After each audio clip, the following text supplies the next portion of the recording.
Welcome to Damn Good Movie Memories with your host, Brian Davis. This podcast is the cure for your long commute and super boring workday.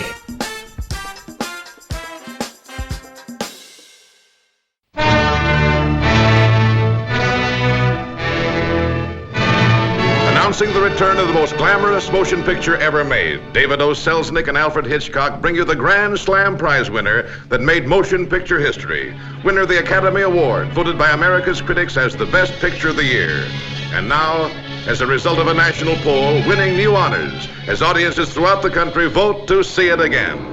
The Selznick Studios' successor to Gone with the Wind, Rebecca, brought to the screen with all the warmth and emotion that made millions of readers acclaim Daphne du Maurier's bestseller as the most exciting love story of our time.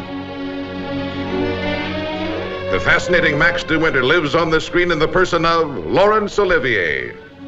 Why, it's Max de Winter. How do you do? The shy, unsophisticated young girl who dared to follow in the footsteps of the beautiful Rebecca is portrayed by lovely Joan Fontaine. How could I ask you to love me when I knew you loved Rebecca still? Whenever you touched me, I knew you were comparing me with Rebecca. What is the mystery of Rebecca? What dread secret is hidden within the silent walls of Manderley? Not only in this room, it's in all the rooms in the house. I can almost hear it now. Do you think the dead come back and watch the living? Tell me, is Mrs. Van Hopper a friend of yours or just a relation? No, she's my employer. I'm what is known as a paid companion. I didn't know companionship could be bought. There is mystery, love, and laughter in Rebecca, the motion picture still unsurpassed for suspenseful romance.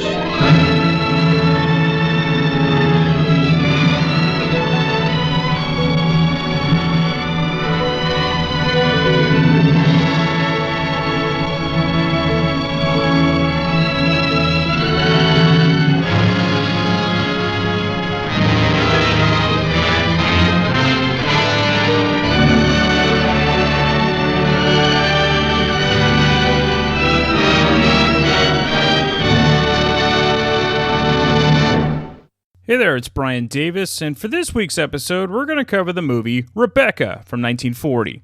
The studio was United Artists, the release date was April 12, 1940. The running time, 130 minutes, and it was in black and white.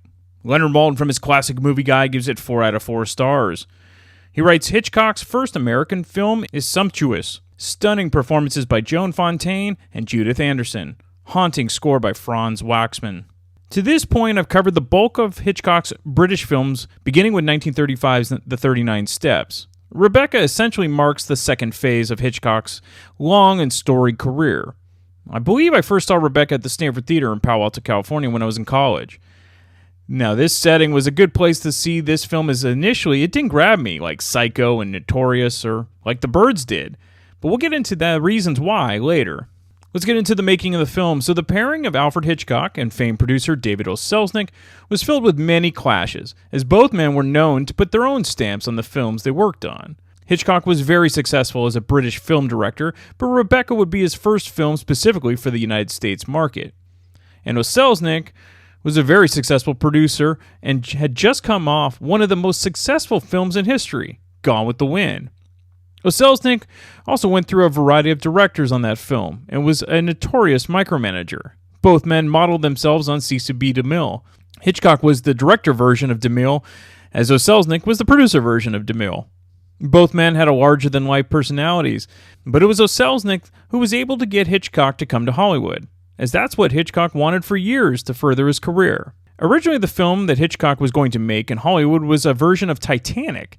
Ultimately, that never worked out. Hitchcock had actually read the manuscript of Rebecca before it was published, as he was friends with the brother of Daphne du Maurier, but he could not afford to buy the rights. But Selznick could afford it, and he acquired the rights. After the Titanic project never came to fruition, Hitchcock was given Rebecca.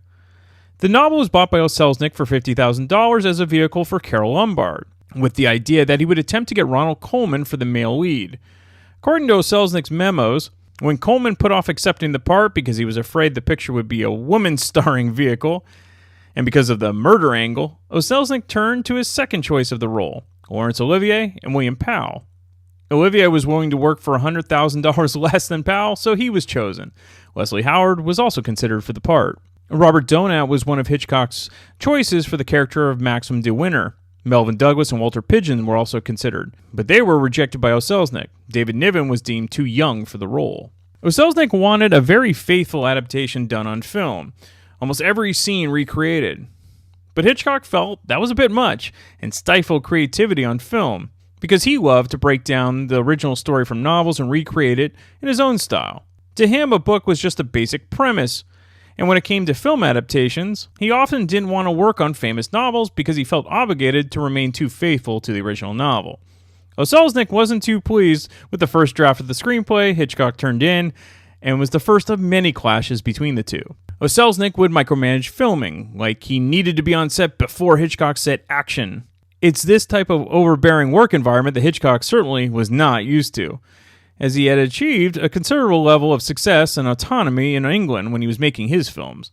O. Selznick was often upset that Hitchcock didn't film more than he needed. O. Selznick preferred that his directors shot too much, which would give him more of a choice to mold the film to his liking. But that's not how Hitchcock worked. Hitchcock always felt less is more. It also prevented O. Selznick from cutting the film to his liking. Hence, it was a very savvy move by Hitchcock. Casting-wise, O. Selznick planned on recreating the frenzy that was set by Gone with the Wind regarding the Scarlett O'Hara role, where almost every known Hollywood actress auditioned for the role. He wanted the lead actress and Rebecca to have the same cachet, and many actresses were screen-tested for Rebecca, like Loretta Young, Anne Baxter, Margaret Sullivan, and Olivia de Havilland. Of course, the rivalry between de Havilland and her sister Joan Fontaine was legendary, and that never ended for the duration of their long lives.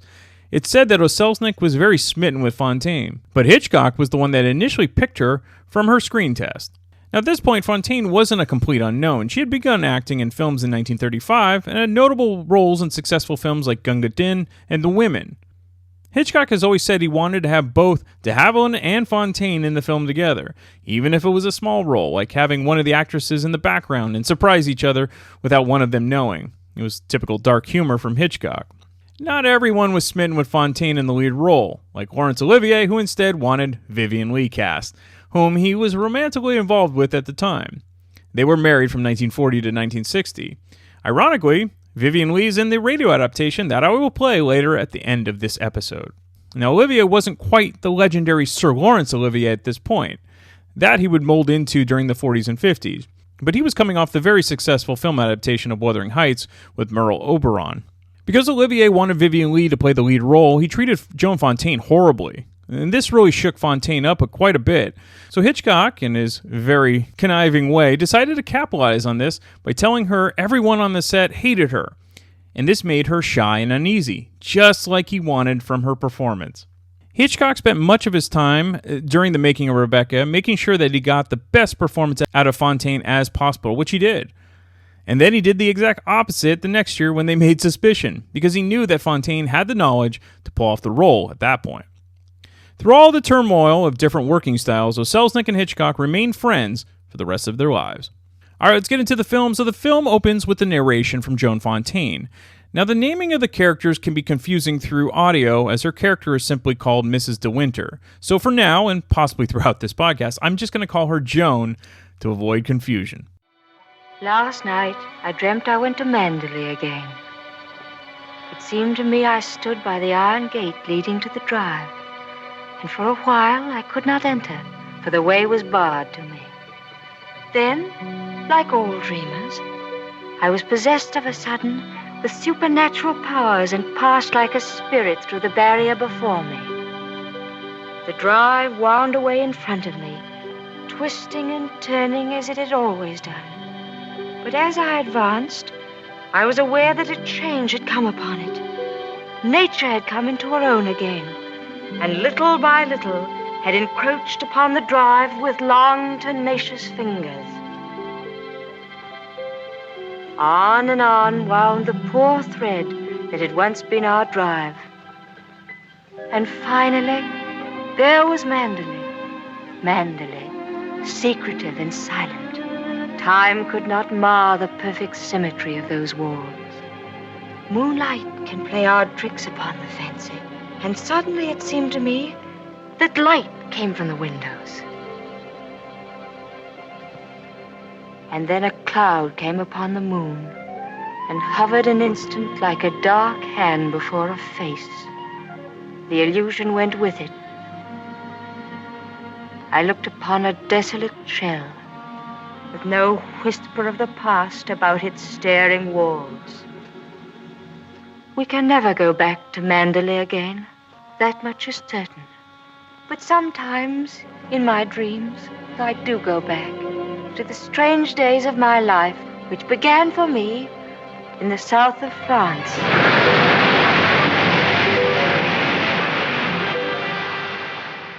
It's in the south of France where Joan meets Maxim de Winter for the first time on the cliff near the ocean.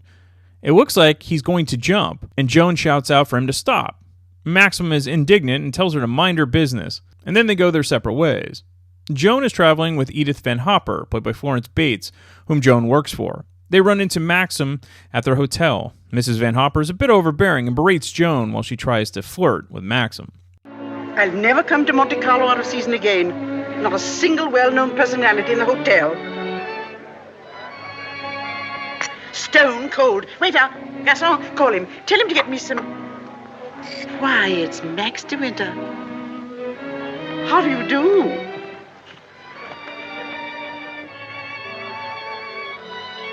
How do you do? I'm Edith Van Hopper. It's so nice to run into you here, just when I was beginning to despair of finding any old friends here in Monte. But do sit down and have some coffee. Mr. De Winter's having some coffee with me. Go and ask the stupid waiter for another cup. I'm afraid I must contradict you. You shall both have coffee with me. Garçon, give me some coffee, please. Cigarette? No, thank you. You know, I recognized you just as soon as you came in, though I haven't seen you since that night at the casino at Palm Beach. Perhaps you don't remember an old woman like me. Are you playing the tables much here at Monte? No, I'm afraid that sort of thing ceased to amuse me years ago. I can well understand that. As for me, if I had a home like Manderley, I should certainly never come to Monte. I hear it's one of the biggest places in that part of the country, and you just can't beat it for beauty. What do you think of Monte Carlo? Or don't you think of it at all? Oh, well, I think it's rather artificial. She's spoiled, Mr. De Winter. That's her trouble. Most girls will give their eyes for a chance to see Monte. Wouldn't that rather defeat the purpose? Now that we've found each other again, I hope I shall see something of you. You must come and have a drink in my suite. I hope they've given you a good room. The place is empty, so if you're uncomfortable, mind you make a fuss. Your valet is unpacked for you, I suppose. I'm afraid I don't possess one. Perhaps you would like to do it for me. Well, I hardly think... perhaps you could make yourself useful to Mr. De Winter if he wants anything done. You're a capable child in many ways. That's a charming suggestion, but I'm afraid I cling to the old motto. He travels fastest who travels alone. Perhaps you've not heard of it. Good night. What do you make of that? Do you suppose that sudden departure was intended to be funny? Come, don't sit there gawking. Let's go upstairs. Have you got the key? Yes, Miss Van Hopper. I remember when I was younger, there was a well-known writer who used to dart down the back way whenever he saw me coming. I suppose he was in love with me and wasn't quite sure of himself. Well, c'est la vie. By the way, my dear, don't think that I mean to be unkind, but you were just a teeny-weeny bit forward with Mr. De Winter. Your effort to enter the conversation quite embarrassed me, and I'm sure it did him. Men loathe that sort of thing. Oh, come, don't sulk. After all, I am responsible for your behavior here. Perhaps he didn't notice it.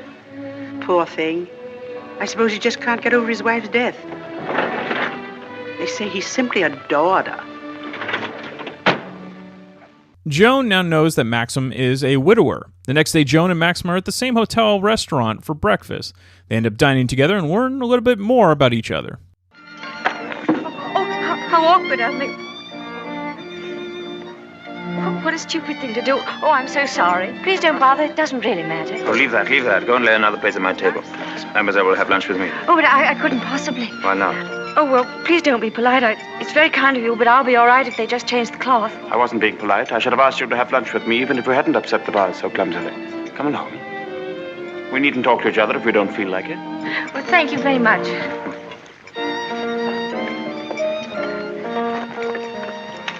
Oh, I'll just have some scrambled eggs. Oui, mademoiselle. What's happened to your friend? Oh, she's ill in bed with a cold. I'm sorry I was so rude to you yesterday. The only excuse I can offer is that I've become boorish through living alone. You weren't really. You simply wanted to be alone and... Tell me, is Mrs. Van Hopper a friend of yours or just a relation?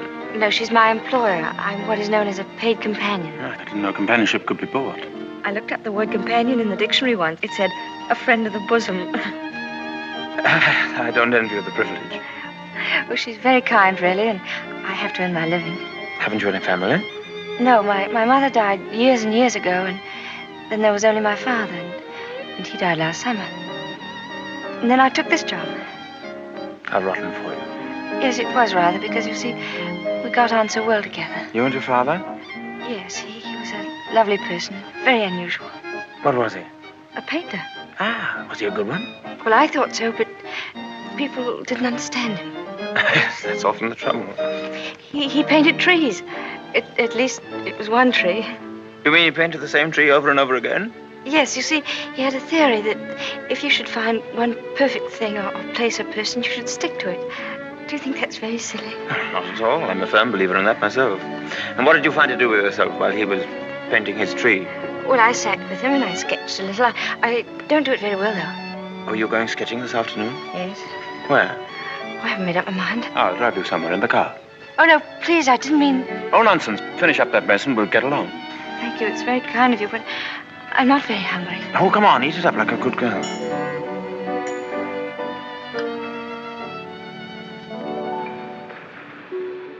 The two end up in the countryside after eating, and Joan sketches a picture, not of the ocean, but of Maxim. They talk about the Manderley estate, where Maxima was born and currently lives. The conversation is pleasant until Joan brings up how a man drowned in the ocean a few years back. Maxim seems uncomfortable and doesn't say anything before offering to drive her back to her hotel. Joan returns back to her room and overhears the obnoxious Mrs. Van Hopper discussing Maxim's first wife, Rebecca. Oh, yes. I know Mr. DeWitt well. I knew his wife, too. Before she married, she was the beautiful Rebecca Hildreth, you know. She was drowned, poor dear, while she was sailing near Manderley. He never talks about it, of course, but he's a broken man. I suppose I'd better have it. Wretched stuff. Give me a chocolate, quick. Oh, there you are. It's about time. Hurry up. I want to play some rummy. That night, Joan has trouble sleeping as her dreams keep repeating what Mrs. Van Hopper said about Maxim and his dead first wife. The next day, Joan goes out to play tennis but runs into Maxim in the hotel lobby. He offers to take her on a drive instead, and they have a wonderful day. The pair continue to see each other day after day, and it's obvious both are very smitten with one another. In typical Hitchcock humor, Mrs. Van Hopper believes that Maxim would be interested in her, and she can't understand why he doesn't respond to her letters. As much as Joan is falling for Maxim, though interested, almost treats her like a child. No, I wish there could be an invention that bottled up the memory like perfume, and it never faded, never got stale. And then whenever I wanted to, I could uncork the bottle and live the memory all over again. And what particular moment in your young life would you want to keep? Oh, all of them. All these last few days. I feel as though I'd collected a whole shelf full of bottles. Sometimes, you know, those little bottles contain demons that have a way of popping out at you just as you're trying most desperately to forget.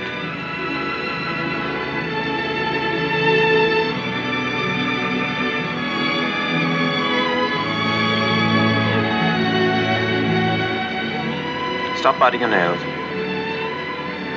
Oh, I wish I were a woman of 36, dressed in black satin with a string of pearls. You wouldn't be here with me if you were. Would you please tell me, Mr. De Winter, why you asked me to come out with you? Oh, it's obvious that you want to be kind, but why do you choose me for your charity?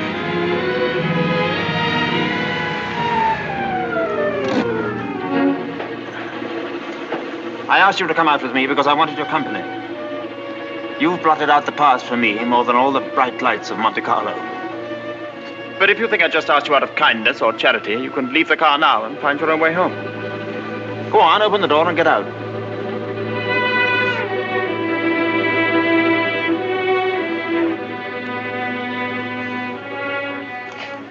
Better blow your nose. Please don't call me Mr. De Winter. I've a very impressive array of first names. George Fortescue Maximilian. But you needn't bother with them all at once. My family call me Maxim. And another thing. please promise me never to wear black satin or pearls. Or to be 36 years old. Yes, Maxim.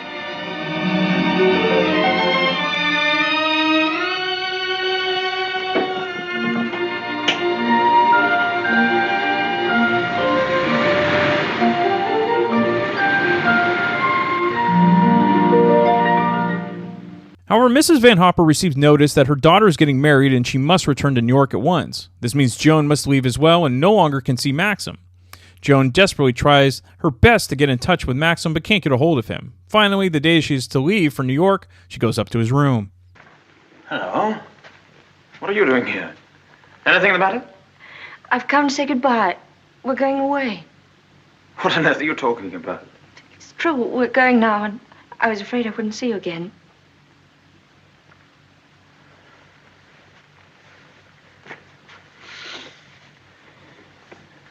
Where's she taking you to? New York. I don't want to go. I shall hate it. I shall be miserable.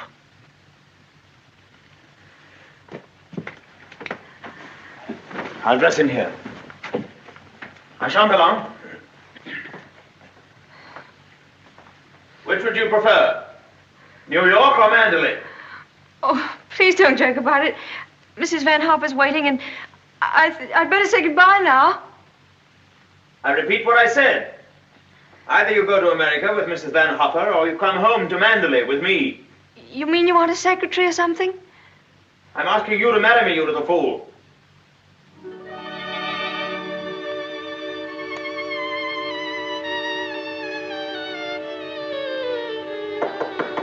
Come in. Is that my food? I'm famished. I didn't have any breakfast.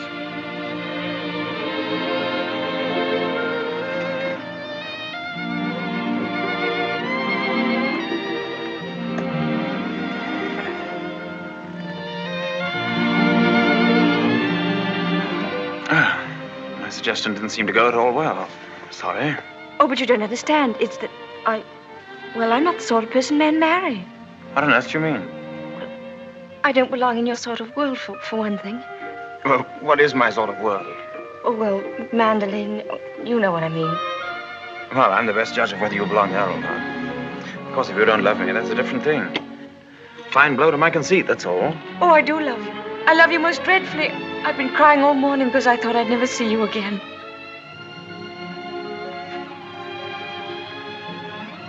Bless you for that. I'll remind you of this one day. You won't believe me. It's a pity you have to grow up. Well, now that's settled, you may pour me out some coffee. 2 lumps of sugar and some milk, please. Same with my tea, don't forget. Who's going to break the news to Mrs. Van Hopper? Shall you or shall I? Oh, you tell it. She'll be so angry. What's the number of her room? Oh, she's not there. She's downstairs in the car. Hello? Give me the deck, please. Hello? You'll find Mrs. Van Hopper waiting outside in her car. Would you ask her with my compliments if she'd very kindly come up and see me in my room? Yes, in my room. Mr. De Winter says, please, for you to come up to his room. Mr. De Winter? Why, certainly.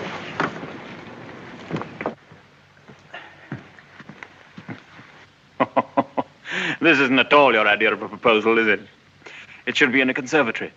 You in a white frock with a red rose in your hand, and a violin playing in the distance, and I should be making violent love to you behind a palm tree. Poor darling. Never mind. Oh, I don't mind. Don't worry, don't worry. You won't have to say a word. I'm so glad you called me, Mr. De Winter. I was making a hasty departure. It was so rude of me not to let you know. But a cable came this morning announcing that my daughter is engaged to be married. That's rather a coincidence, Mrs. Van Hopper. I asked you up here in order to tell you of my engagement. You don't mean it? Oh, how perfectly wonderful. How romantic. Who is the lucky lady? I apologize for depriving you of your companion in this abrupt way. I do hope it won't inconvenience you too greatly. When did all this happen? Just now, Mrs. Van Hopper. Just a few minutes ago.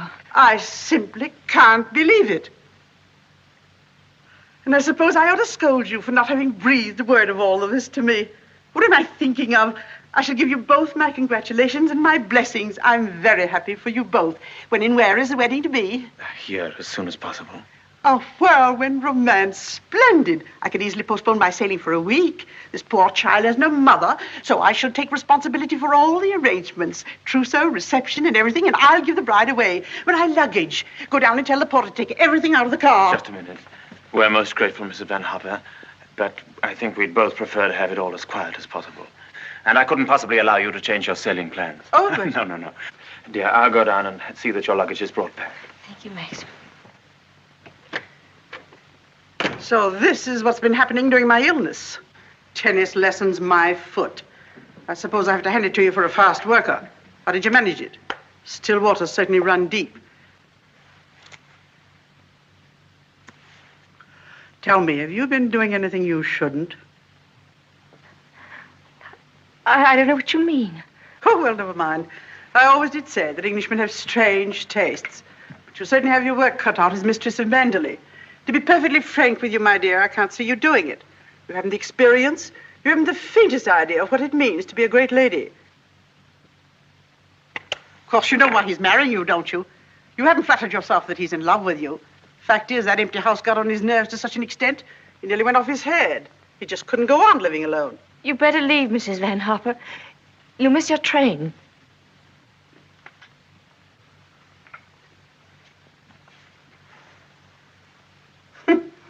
Mrs. De Winter. Goodbye, my dear, and good luck. Mrs. Van Hopper gave the reaction we all thought she would. What's more interesting is Maxim. He's very cold and calculated, like he's grooming Joan to do everything he wants. Joan is so young and impressionable without any parents, it's pretty obvious that Maxim is the father that she never has. Yes, this is the epitome of a psychological thriller. Maxim and Joan are immediately married to the Justice of the Peace. They go off to the Manderley estate. Joan is nervous, but Maxim says to leave everything to Mrs. Danvers, played by Judith Anderson, who's the housekeeper. Manderley is enormous. It's castle-like, with a huge staff working for him. As cold as Maxim seems, he can't hold an icicle to Mrs. Danvers, who is as stoic as can be, and is not impressed with the new Mrs. De Winter. Oh, Maxim, come in. Oh, good evening, Mrs. Danvers. Good evening, madam.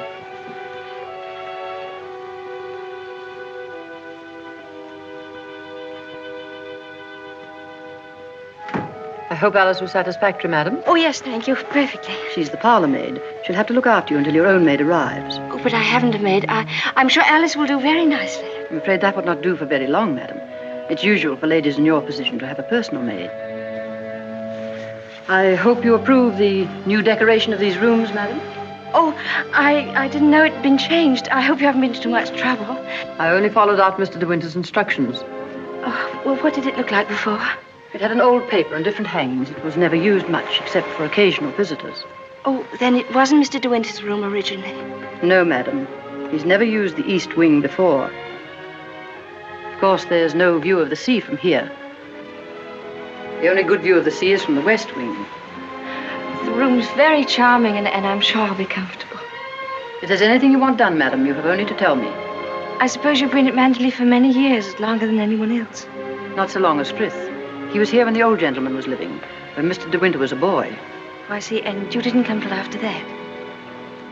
I came here when the first Mrs. De Winter was a bride.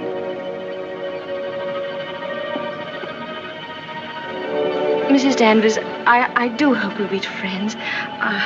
You must be patient with me. This sort of life is new to me, and I do want to make a success of it and make Mr. De Winter happy, so I know I can leave all the household arrangements to you. Very well. I hope I shall do everything to your satisfaction, madam. I've managed the house since Mrs. De Winter's death, and Mr. De Winter has never complained.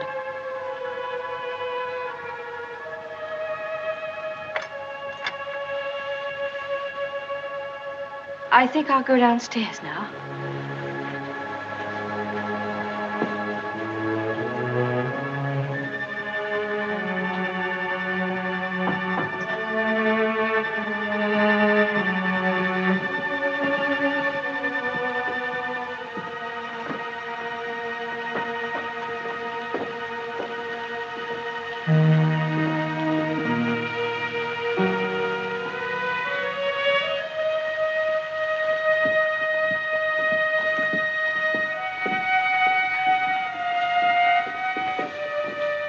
That room in the West Wing I was telling you about is there through that door.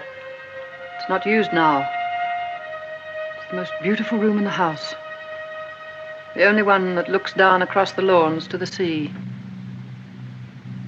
It was Mrs. De Winter's room.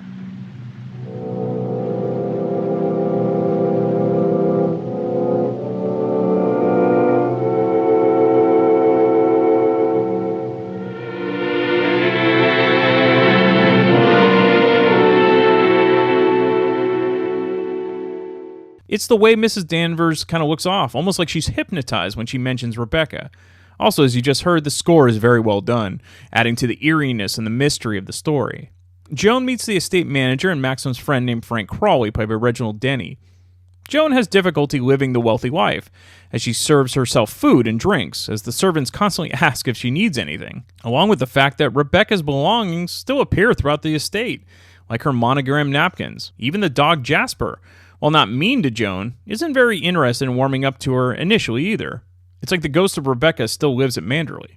Joan then meets Maxim's sister Beatrice, played by Gladys Cooper, and her husband Giles, played by Nigel Bruce, who of course you'll remember as Watson from the Sherlock Holmes films with Basil Rathbone. And they are quite the couple. I must say old Danvers keeps the house looking lovely.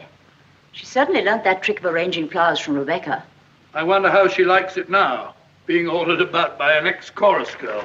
Now, where on earth did you get the idea she's an ex-chorus girl? He picked her up in the south of France, didn't he? What if he did? Well, I mean to say, there you are.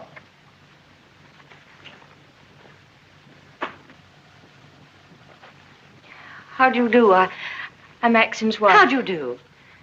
Well, I must say you're quite different from what I expected. Oh, but Cecilia, she's exactly what I told you she'd be. Well, how do you like Mandler? Very beautiful, isn't it? And how do you get along with Mrs. Danvers? Well, I've never met anyone quite like her before. You mean she scares you? She's not exactly an oil painting, is she? Giles, you're very much in the way here. Go somewhere else. Well, I'll try and find Maxim, shall I? Giles? I didn't mean to say anything against Mrs. Danvers. Oh, there's no need for you to be frightened of her. But I shouldn't have any more to do with her than you can help. Shall we sit down? Oh, yes, please. You see, she's bound to be insanely jealous at first. And she must resent you bitterly. Why should she? Don't you know? I should have thought Maxim would have told you. She simply adored Rebecca.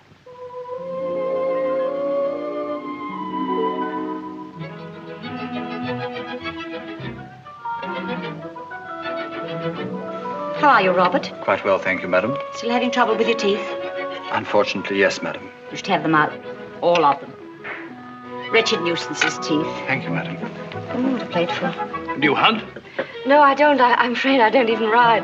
Oh, have to ride down here. We all do. Which do you ride, side saddle or astride?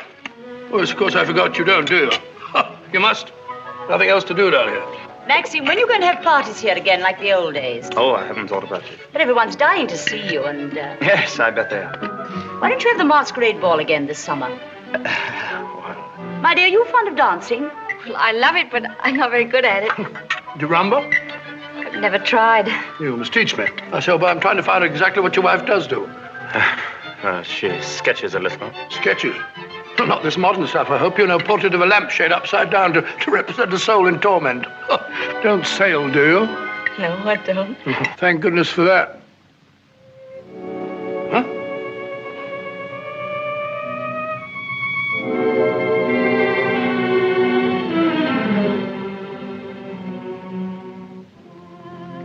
You're very much in love with Maxim, aren't you? Yes, I can see you are. Don't mind my saying so, but why don't you do something about your hair? Why don't you have it cut or sweep it back behind your ears? Oh, no, that's worse. What does Maxim say about it? Does he like it like that? Well, he never mentions it. Oh, well, don't go by me. I can see by the way you dress you don't care a hoot how you look. But I wonder Maxim hasn't been at you. He's so particular about clothes. I don't think he ever notices what I wear. Oh, well, he must have changed a lot then. You mustn't worry about old Maxim and his moods. One never knows what goes on in that quiet mind of his. Often he gets into a terrible rage. And when he does... But But I don't suppose he'll lose his temper with you. You seem such a placid little thing. Come along, old girl. We've got to be on the first tee at 3 o'clock. All right, I'm coming.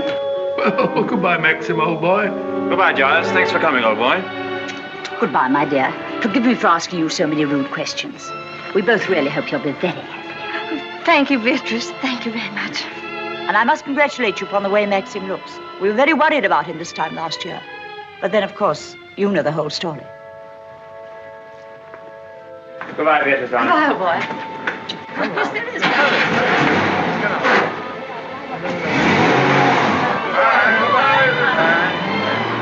Well, thank heavens they've gone. Now we can have a walk about the place. Looks as though we might have a shower, but you won't mind that, will you? No, but wait a minute. I'll go upstairs and get a coat. There's a heap of Macintoshes in the flower room. Robert, run and get a coat from the flower room for Mrs. De Winter, will you? What do you think of Beatrice? Oh, I liked her very much, but she kept saying that I was quite different from what she expected. What the devil did she expect? Oh, someone smarter and more sophisticated, I'm afraid. Oh. Do you like my hair? Your hair? Yes, of course I do. What's the matter with it? Oh, I don't know. I just wondered. How funny you are. Thank you. Do I have to put it on? Yes, certainly. Can't be too careful with children. Come on, Jasper, come and take some of that fat off.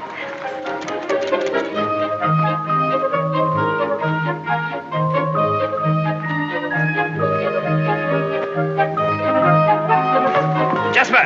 Here, not that way. Come here. Where does that lead to? Oh, it leads to a little cove where we used to keep a boat. Oh, let's go down there. Well, no, it's a perfectly dull, uninteresting stretch of sand, just like any other. Oh, please. Well, all right, we'll walk down and take a look if you really want to.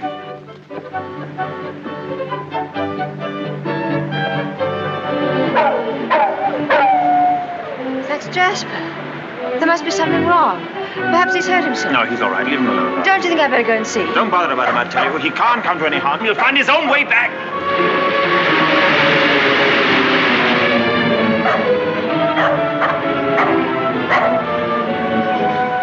Jasper! Jasper! Oh, there you are.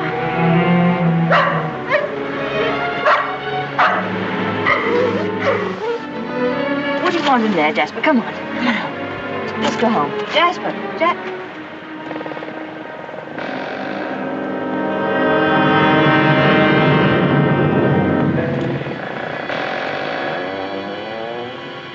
Oh. I didn't know that there was anybody. I know that dog. He comes from the house. He ain't yourn. No, he's Mr. De Winter's dog. Have you anything I could tie him with?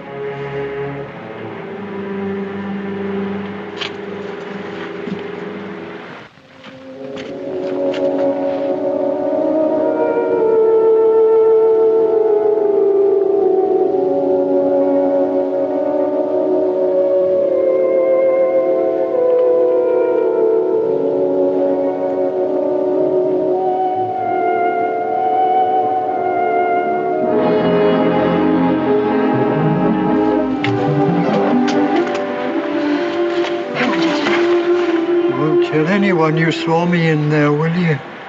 Don't you belong on the estate? I wasn't doing nothing. I was just putting my shells away. She's gone in the sea, ain't she? She'll never come back no more. No, she'll never come back. Come on, Jasper. Just as we suspected all along, Joan's never going to defrost Mrs. Danvers, and Giles lets it slip that Rebecca likely had a boating accident which caused her death, and Jasper, like most dogs and their instincts, goes to the spot where his owner Rebecca used to go, the beach cottage, which a homeless man named Ben now occupies. When Joan goes back up to Maxim, he's very agitated and yells at Joan for her going near the cottage. Joan is remorseful and she sobs, and Maxim kind of softens up a bit and apologizes.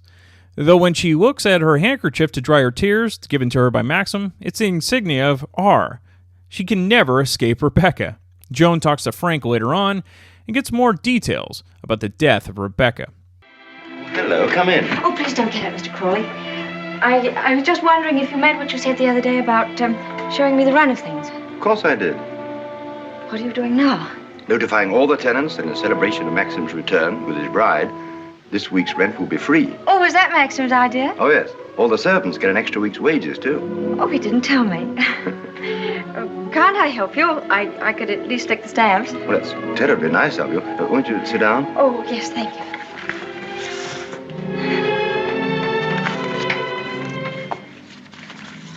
I was down at the cottage on the beach the other day. There was a man there, a queer sort of person. Jasper kept barking at him. Oh, yeah. Must have been Ben. Excuse me. He's quite harmless. We give him odd jobs now and then. That cottage place seemed to be going to rack and ruin. Why isn't something done about it? Well, I think if Maxim wanted anything done about it, he'd tell me. Are those all Rebecca's things down there? Yes. Yes, they are. What did she use the cottage for? The boat used to be moored near there. What boat? What happened to it? Was that the boat she was sailing in when she was drowned? Yes. Capsized and sank. She was washed overboard. Wasn't she afraid to go out like that alone? She wasn't afraid of anything. Where did they find her? Near Edgecombe. About 40 miles up channel, about 2 months afterwards. Maxim went up to identify her. It was horrible for him. Yes, it must have been. Mr. Crawley, please don't think me morbidly curious. It isn't that. It's just that I feel at such a disadvantage. All the time, whenever I meet anyone, Maxim's sister or even the servants, I know they're all thinking the same thing. That they're all comparing me with her, with Rebecca. Oh, you mustn't think that. I can't tell you how glad I am that you married Maxim. It's going to make all the difference to his life. And from my point of view, it's very refreshing to find someone like yourself who's not entirely in tune, shall we say, with Manderley. That's very sweet of you. I dare say I've been stupid, but every day I realize the things that she had and that I lack. Beauty and wit and intelligence and all the things that are so important in a woman. You have qualities that are just as important. More important, if I may say so. Kindness and sincerity and, if you'll forgive me, modesty mean more to a husband than all the wit and beauty in the world. We none of us want to live in the past. Maxim least of all. It's up to you, you know, to lead us away from it. I promise you I won't bring this up again, but before we end this conversation, would you answer just one more question? If it's something I'm able to answer, I'll do my best. Tell me, what was Rebecca really like?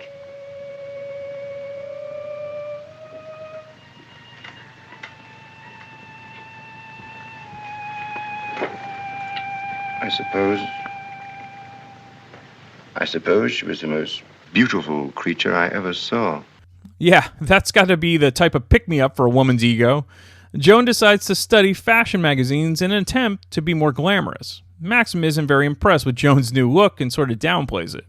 That same night, there's some drama with the servants, as Mrs. Danvers accused Robert, one of the younger servants, of breaking an expensive ornament that was Rebecca's. In reality, it was Joan that accidentally did it, and instead of telling everyone, she hid the broken pieces in the back of the desk in fear of angering Mrs. Danvers. Eventually, Joan admits to what happened, and Mrs. Danvers gives her cold, monotone reaction before leaving. I'm awfully sorry, darling. It was very careless of me. Mrs. Danvers must be furious with me. Oh, hang Mrs. Danvers. Why on earth should you be frightened of her? You behave more like a upstairs maid or something, not like the mistress of the house at all. Yes, I know I do.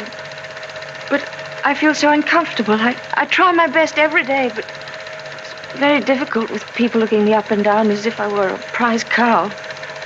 Well, what does it matter if they do? You must remember that life at Mantle is the only thing that interests anybody down here. What a slap in the eye I must have been to them then. I suppose that's why you married me. Because you knew I was dull and gauche and inexperienced, and there could never be any gossip about me. Gossip? What do you mean? I don't know. I just said it for something to say. Don't look at me like that. Maxim, what's the matter? What have I said?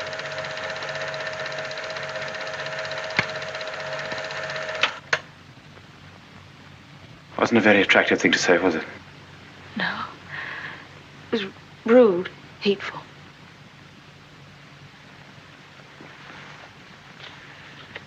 I wonder if I did a very selfish thing in marrying you. How do you mean? I'm not much of a companion to you, am I? You don't get much fun, do you?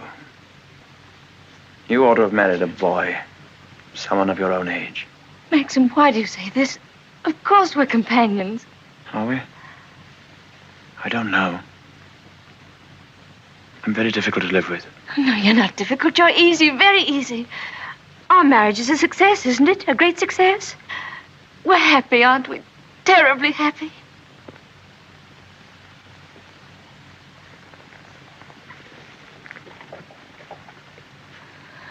If you don't think we are happy, it would be much better if you didn't pretend.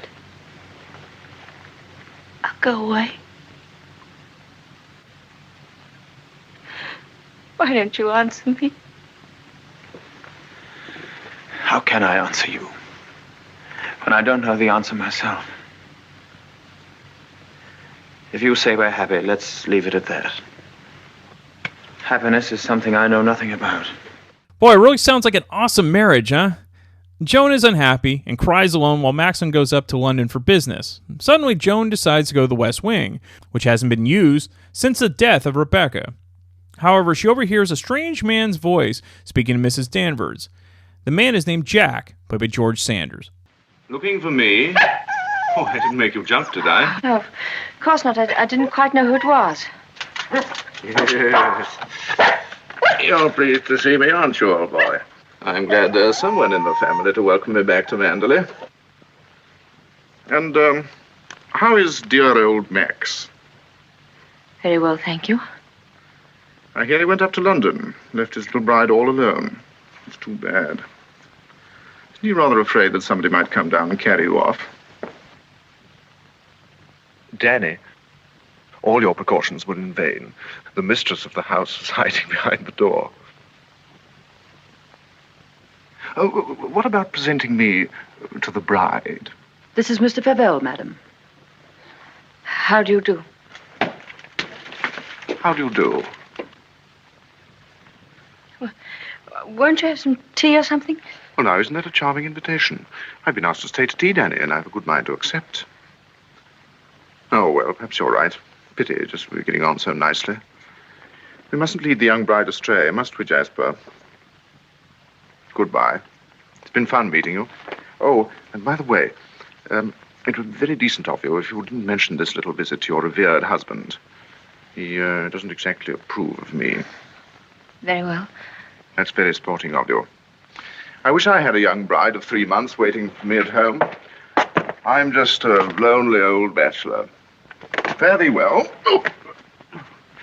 Oh, and I know what was wrong with that introduction. Danny didn't tell you, did she? I'm Rebecca's favorite cousin. Toodaloo. Joan then goes into the side of the estate that was Rebecca's and enters her bedroom, which hasn't been touched since her death. She looks around and opens up the shades and windows. Of course, she's not alone long before Mrs. Danvers appears. Do you wish anything, madam?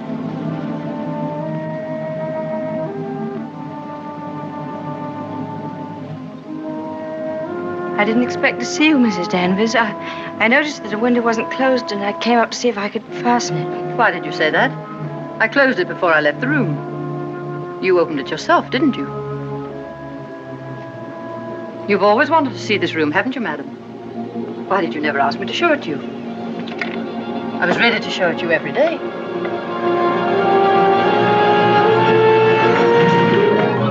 It's a lovely room, isn't it? Loveliest room you've ever seen. Everything is kept just as Mrs. De Winter liked it. Nothing has been altered since that last night. Come. I'll show you her dressing room. This is where I keep all her clothes. You would like to see them, wouldn't you?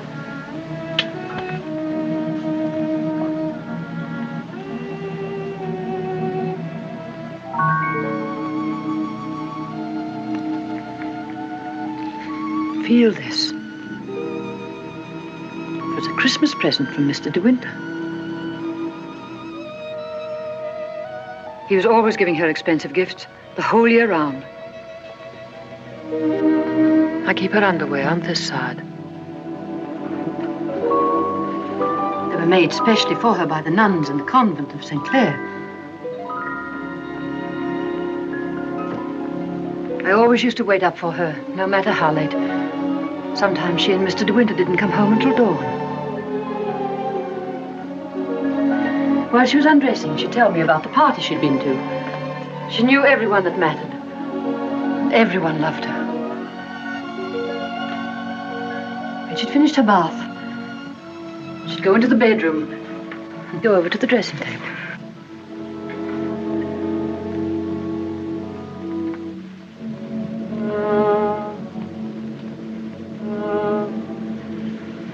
Oh, you've moved her brush, haven't you?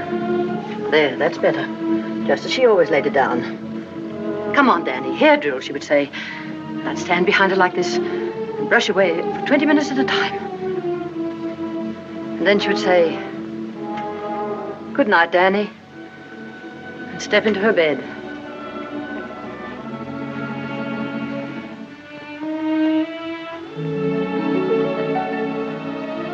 I embroidered this case for her myself, and I keep it here always.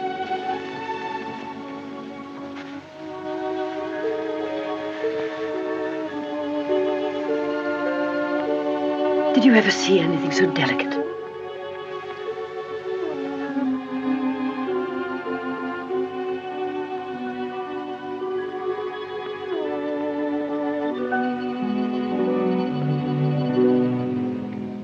Look. You can see my hand through it.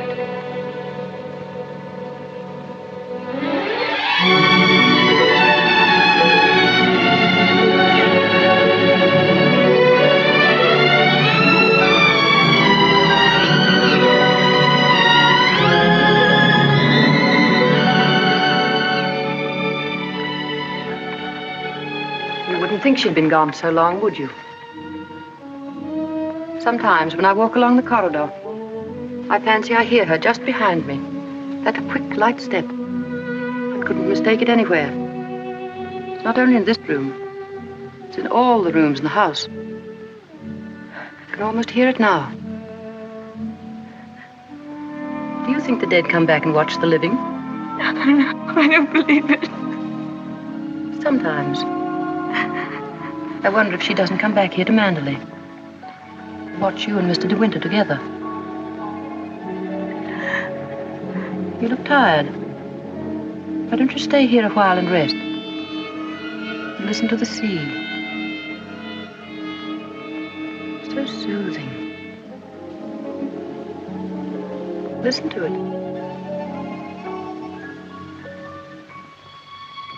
Listen. Listen to the sea. Joan hurriedly sneaks out of the room while mesmerized Mrs. Danvers reminisces about Rebecca. I tell you, Judith Anderson really shines throughout this film, but in that last scene, it's exactly why she was nominated for Best Supporting Actress. Alright, there's about an hour left in the film and plenty of mystery to uncover. Like, will Joan ever be able to get out of the shadow that Rebecca left and kept by Mrs. Danvers? Along with plenty of Hitchcock psychology, mystery, and suspense that will keep you guessing until the very end. Now, I wouldn't say that Rebecca is high on my list of my favorite Hitchcock films, and this is likely due to the obvious O. Selznick influence. Because really, this film isn't a true Hitchcock film in many ways, but I appreciate the story and the fabulous acting from all the actors involved. It's a bit too deliberate in pacing for some, which I get, but this allows the story to breathe a little bit. And if you don't want to wait to see how the film plays out, I do have that radio adaptation that I mentioned featuring Vivien Leigh and Laurence Olivier. Alright, some fun facts. Hitchcock's cameo appearance takes place near the end.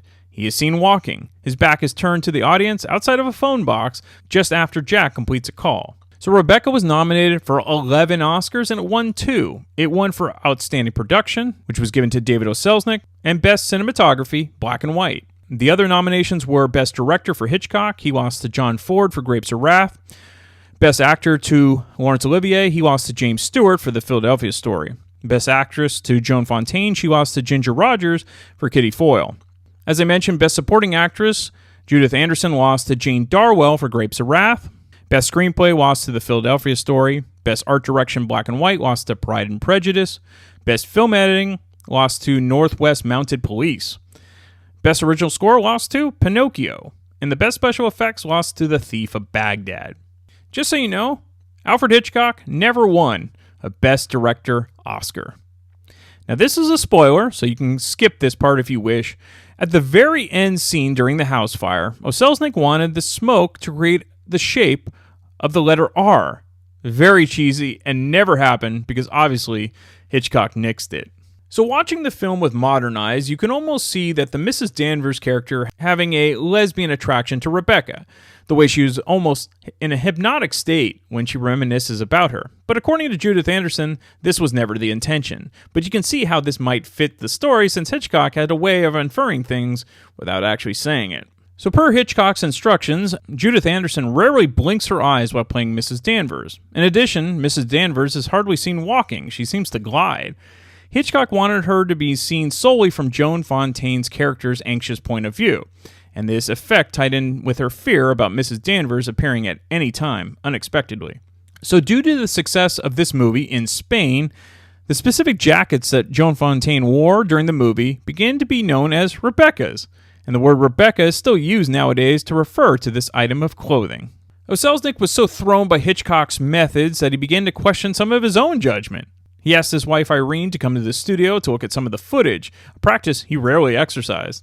He even confided that he wanted her to tell him if he should just cancel the production. She viewed what Hitchcock had shot and reassured him that the movie was excellent. After completion, the movie sat on the shelf for a month before Selznick could work on the final cut. He was too busy preparing Gone with the Wind for its premiere. Alright, as I mentioned, there is an old-time radio adaptation from the Lux Radio Theater, and of course it has Vivien Leigh instead of Joan Fontaine, but Olivier reprises his role. So let's play that now, and I'll be back next week to talk about yet another random movie from my DVD collection.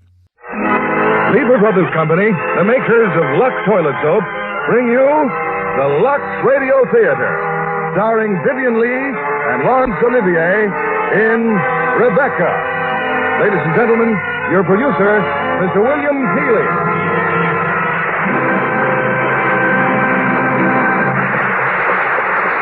Greetings from Hollywood, ladies and gentlemen. The motion picture industry was delighted when Laurence Olivier and Vivien Leigh decided to return to the United States after too long an absence.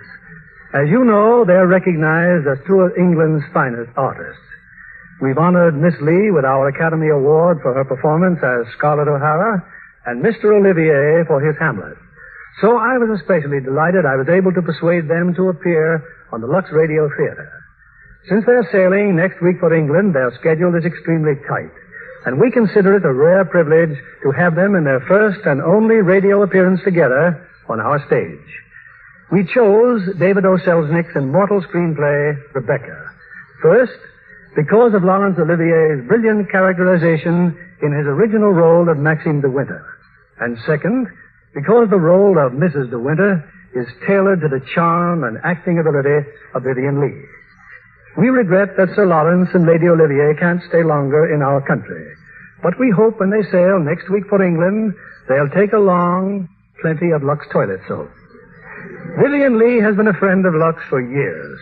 Now here's our play, starring Laurence Olivier as Maxime de Winter and Vivien Leigh as the woman who tells the story of Rebecca.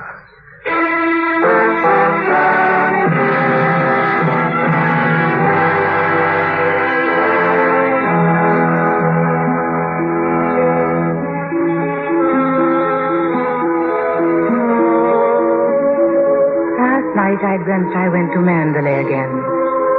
It seemed to me I stood by the iron gates leading to the drive, and for a while I could not enter, for the way was barred to me. Then, like all dreamers, I was possessed of a sudden with supernatural powers, and passed like a spirit through the barrier before me. The drive wound away in front of me, twisting and turning, and finally, there was Mandalay. Mandalay, secretive and silent. Time could not mar the perfect symmetry of those walls, but I knew I looked upon an empty, desolate shell, with no whisper of the past in its staring, blackened windows. We can never go back to Mandalay again. That much is certain. But sometimes in my dreams I do go back to the strange days of my life which began for me in the south of France. There, on a great cliff towering above the sea, I first saw him. He was looking down, staring at the rocks below. And then suddenly, I thought I saw him above you. No, stop! What the devil are you shouting about? Who are you? What are you staring at? Oh, I'm sorry. I didn't mean to stare, but you were so close to the edge of the cliff, I was afraid that... Oh, you were? Well, what are you doing here? I was only walking. I came up the path and I... Well, get on with your walking. Don't hang about here screaming. Go on.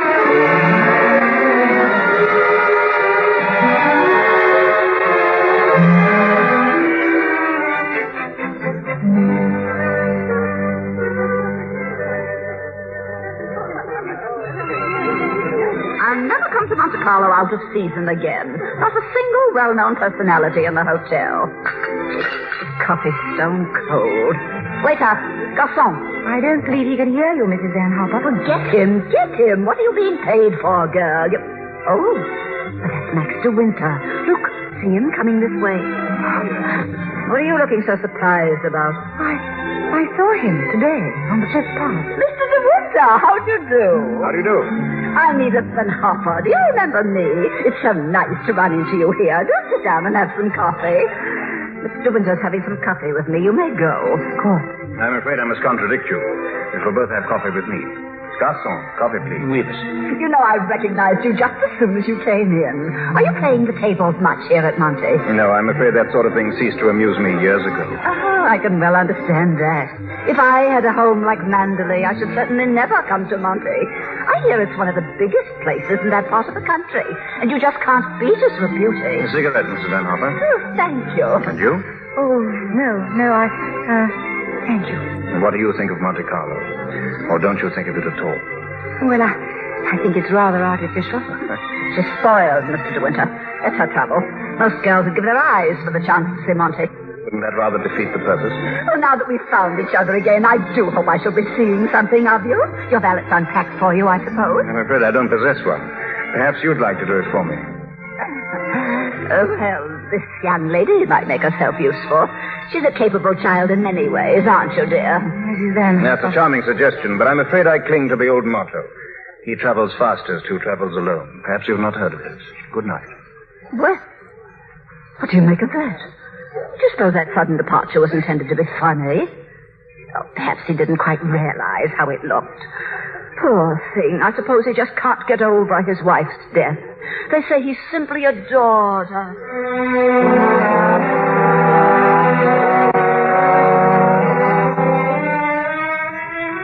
When I came alone to the dining room the following day, he was already there, at the next table.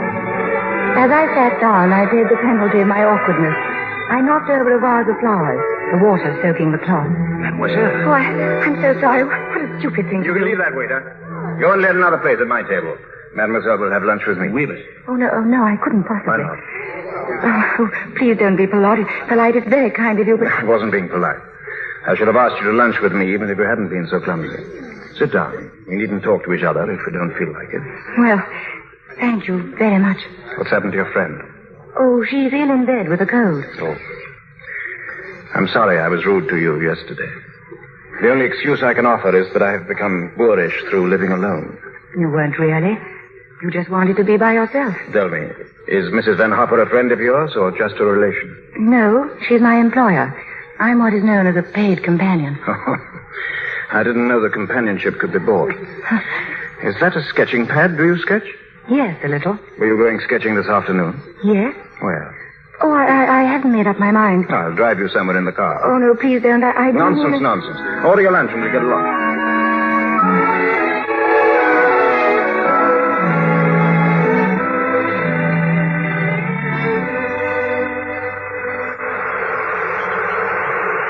You've taken long enough for that sketch. I shall expect a really fine work of art. You're not a very easy subject. Your expression keeps changing all the time. Does it? Well, I'd concentrate on the view instead if I were you. It's much more worthwhile. Rather reminds me of our coastline at home. Do you know Cornwall at all? Oh, yes. Yes, I went there once on a holiday. I was in a shop there, and I saw a postcard with a beautiful house on it, right by the sea. And I asked whose house it was, and the old lady said, "That's Mandalay." Yes. Mandalay is beautiful. But to me, it's just the place where I was born and have lived in all my life. Now, I don't suppose I shall ever see it again. Oh. Well, we're lucky not to be home during the bad weather, aren't we? I can't ever remember enjoying swimming in England until June, can you? But the water's so warm here, I could stay in all day. There's a dangerous undertone. There was a man drowned here last year, but I never had any fear of drowning. Have you? Why did you say that? Well, I said something wrong. I didn't mean to. Come along. I'll take you home.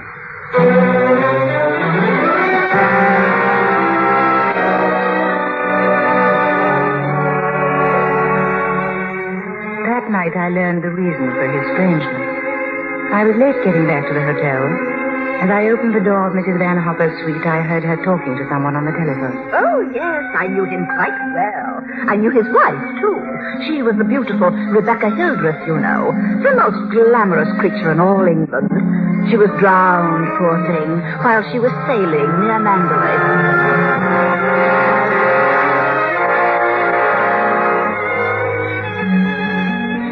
I am glad it cannot happen twice. The fever of first love. For it is a fever and a burden, too. I have forgotten much of Monte Carlo, of those morning drives with him, of where we went, of what we said. But I have not forgotten how I trembled as I sat beside him.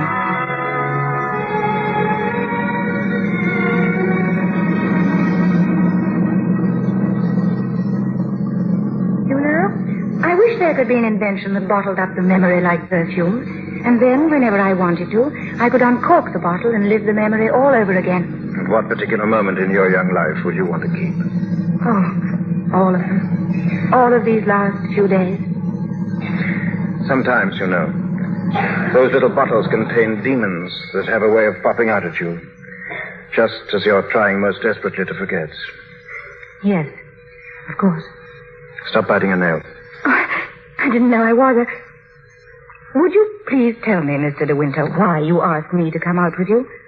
It's obvious that you want to be kind, but why do you choose me for your charity? I asked you to come out with me because I wanted your company. You've blotted out the past for me more than all the bright lights of Monte Carlo. But if you think I just asked you out of kindness or charity, you can get out of the car and find your own way home. Go on, open the door and get out. Here. Take my handkerchief. You better blow your nose. Thank you, Mr. De Winter. Please don't call me Mr. De Winter. I have a very impressive array of first names. George Fortescue Maximilian. You needn't bother with them all at once. My family call me Maxim.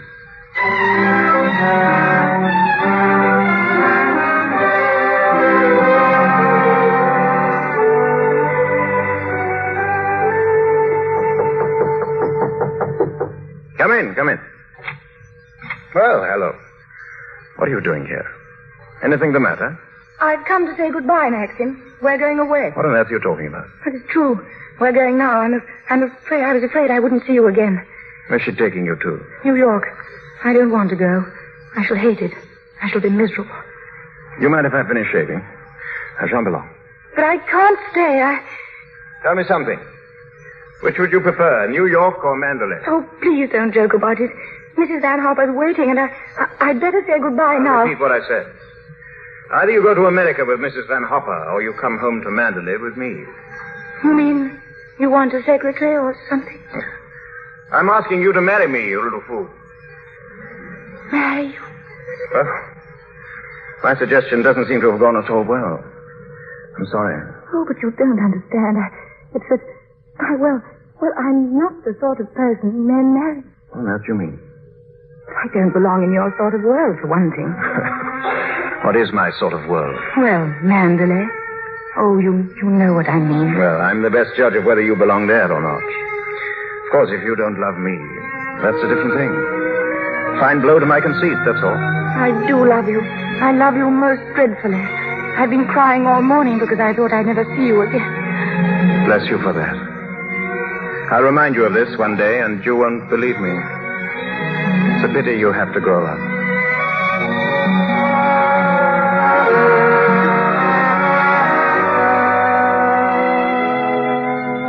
I was afraid to tell Mrs. Van Hopper, for I knew what she would say. When we were alone, she congratulated me. But I didn't like her smile. But of course you know why he's marrying you, don't you? The fact is that empty house got on his nerves. He just couldn't go on living alone. You haven't flattered yourself that he's in love with you, I hope. Not after being married to Rebecca Hildreth, the most beautiful, the most cultured woman in all England. Oh, well, goodbye and good luck, Mrs. De Winter.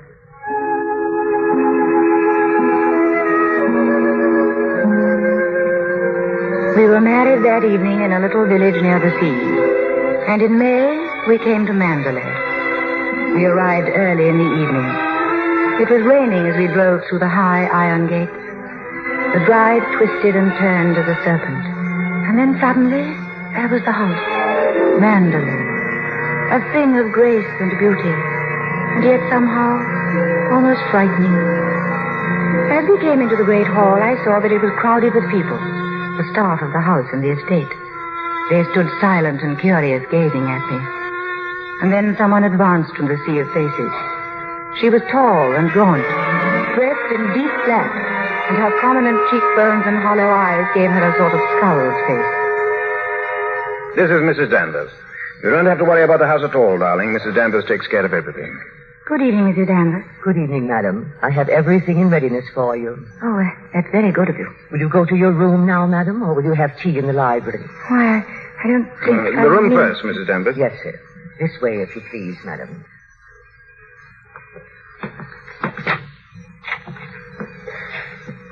I hope you'll approve the new decorations of these rooms, madam.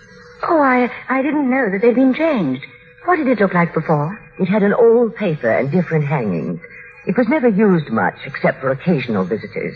Oh, then it wasn't Mr. De Winter's room originally. No, madam. He has never used the east wing before. The only good view of the sea is from the west wing. The room's very charming, and I'm sure that I shall be comfortable. If there's anything you want done, madam, you have only to tell me. Mrs. Danvers, I suppose you've been at Mandalay for many years. I came here when the first Mrs. De Winter was a bride. I do hope we'll be friends, Mrs. Danvers. But you must be patient with me. This sort of life is new to me. And I do want to make a success of it and to make Mr. De Winter happy. So I know that I can leave all the household arrangements to you. I hope I shall do everything to your satisfaction, madam. I have managed the house since Mrs. De Winter's death, and Mr. De Winter has never complained. I think I'll go downstairs now. Certainly, madam. The room in the west wing I was telling you about is there, through that door. It's not used now. It's the most beautiful room in the house, the only one that looks down across the lawns to the sea. It was Mrs. De Winter's room.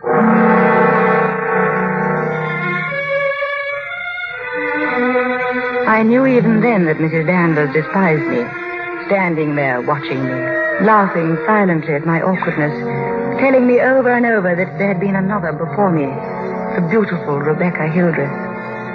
There was everything to remind me of that. The letter R embroidered on the linens, her writing paper in the drawers of the desk, a dog who still slept outside her room. She was everywhere at Mandalay. Rebecca, who had died, and who still wandered through that house.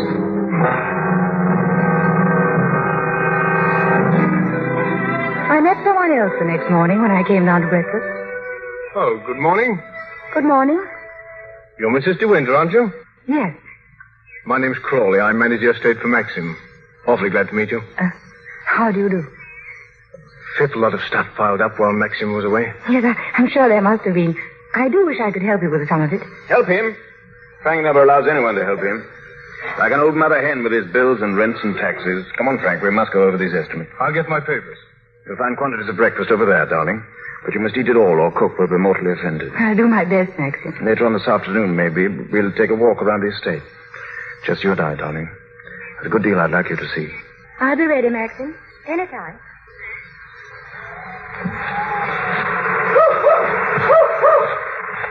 along, Jasper. Come along. Keep that coat round you, dear. It isn't raining now, Maxim, must I? Certainly, certainly. Can't be too careful with children. Oh, it's glorious here. I love every foot of it, Maxim.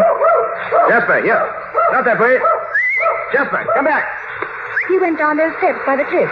Where does that lead to? It leads to a little cove where we used to keep a boat. Let's go down. No, they're perfectly dull and uninteresting stretch of sand, just like any other. Oh, please, Maxim. Some other time, darling, not today. Listen. Is that Jasper?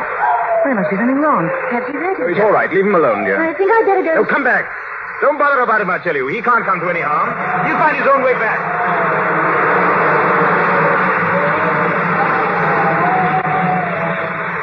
Jasper? Jasper! Jasper! Oh, there you are. What do you want in that cottage, Jasper? Come on home. Come on, Jasper. He comes here looking for her. Oh, I didn't know there was anybody. I know that dog.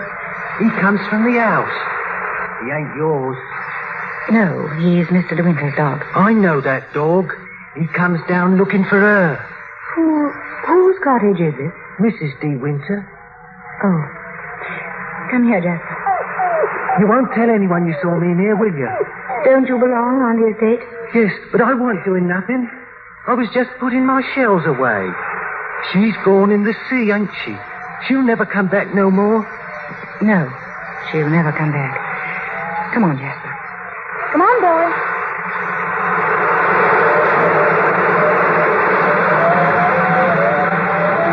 Maxim, here I am. Wait. Oh, Maxim, I'm sorry I was such a time. You knew I didn't want you to go there, but you deliberately went. Oh, why not? There was only a cottage down there and a strange man. Well, don't go there again, do you hear? Oh, why not? Because I hate the place. And if you had my memories, you wouldn't go there or talk about it or even think about it. What's the matter? Oh, I'm sorry. Maxim. We should have stayed away. We should never have come back to Mandalay. What a fool I was. Oh, I've made you unhappy. Somehow I've hurt you. I can't bear to see you like this because I love you so much. Do you? Do you? I've made you cry.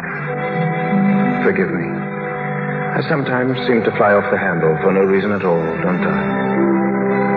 Come, we'll go home and have some tea and forget all about it. Yes. Let's forget all about it.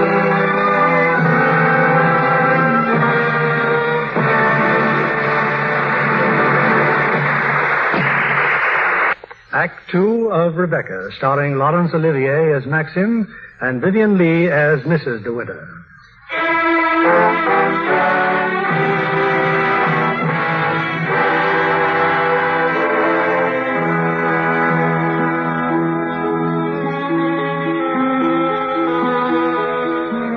The weather was wet and cold for almost a week, and we didn't go down to the beach again.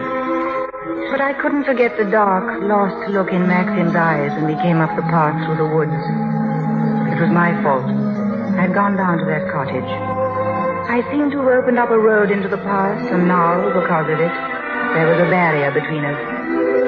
I began to dread any mention of the sea. Until one morning in the library, I was alone with Frank Crawley. Oh, but you're not disturbing me, Mrs. De Winter? Please, if there's something I can explain about the estate. Well, I was down at the cottage on the beach the other day, Mr. Crawley. The place seems to be going to rack and ruin. Are those all Rebecca's things down there? Yes, they are. What did she use the cottage for? The boat used to be moored near there. The boat? Oh, was that the boat that she was sailing in when she was drowned? Yes, it capsized and sank and she was washed overboard. Where did they find her? Near Edgecombe, about 40 miles up channel. About 2 months afterwards. Maxim went up to identify her. It was horrible for him. Yes, it must have been. Mr. Crawley, please don't think me morbidly curious, but would you answer just one more question? If it's something I'm able to answer. Tell me, what was Rebecca really like? I suppose she was the most beautiful creature I ever saw.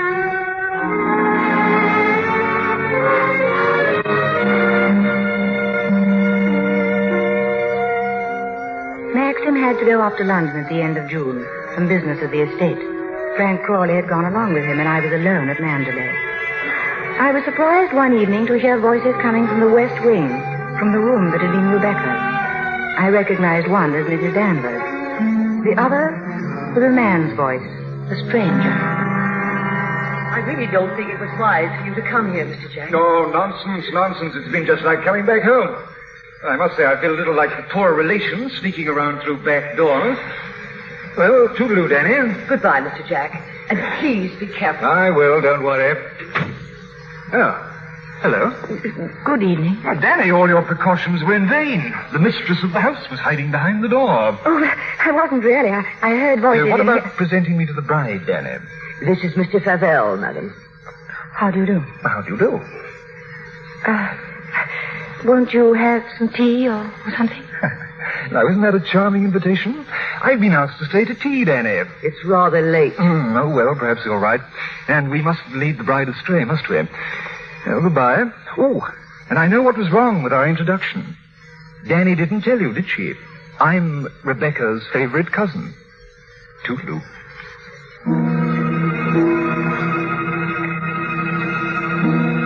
The man went quickly down the stairs, and Mrs. Danvers went after him. I had a terrifying impulse to see what lay behind the door in front of me, the door of Rebecca's room. I pushed it open slowly. I could hear the sea plainly through the window. I had expected to see the furniture swathed in dust sheets, but nothing was covered up.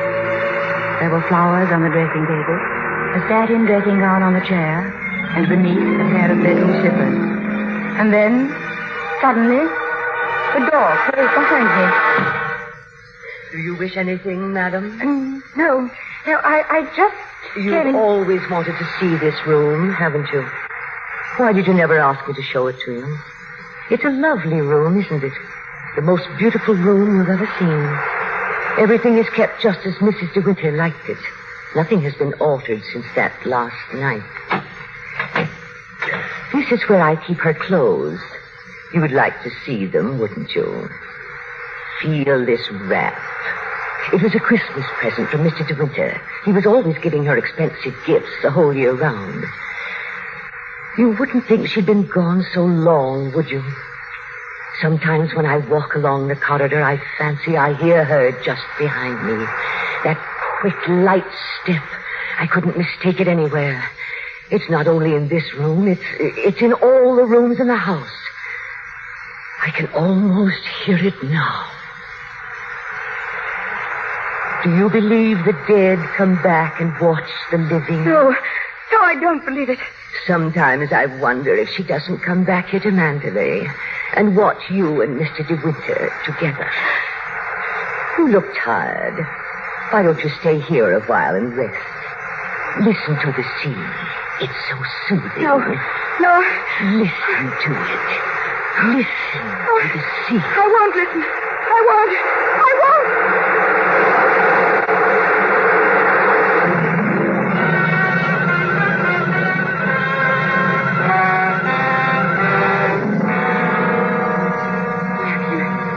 I'm so glad you're home again. Hey, you're choking me. Oh, am I? Well, what have you been doing with yourself? Oh, darling, I've been thinking. Could we have a costume ball, just as you used to? Now, what put that idea into your mind? Nothing. I just feel that we ought to do something to make people feel that Mandalay is the same as it always was. Oh, please, darling, could we? All right, if you think you'll enjoy it. You'd better get Mrs. Danvers to help you, hadn't you? No. I don't need Mrs. Danvers to help me. I can do it by myself, Maxim. Oh. All right, my sweet. I'm sure you can.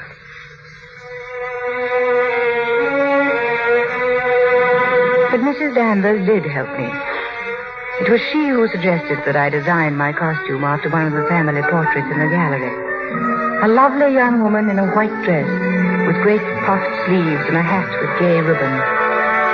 When the night of the party arrived, I could hardly contain myself for excitement, for I'd kept the costume as a surprise for Maxie. I ran quickly down the stairs, and then I waited for the clapping and the laughter that would greet me. Suddenly, they were all quiet. Nobody clapped. Nobody moved. And then Maxim was coming towards me, his face white, his eyes blazing. What the devil do you think you're doing?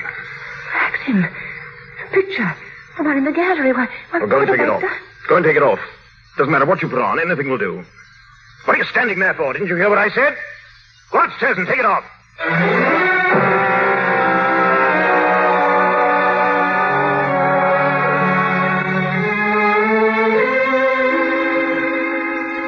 May I help you with another gown, madam? No. No, thank you, Mrs. Danvers. Mr. DeWinter was upset. I watched you just now, madam. I watched you go down the stairs just as I watched her a year ago. Even in the same dress, you couldn't compare with her. The same dress. You knew it. You knew that she wore it, and yet you deliberately suggested I wear it. Why do you hate me? What have I done to you that you should hate me so? You tried to take her place. You let him marry you. I've seen his face, his eyes. They're the same as those first weeks after she died.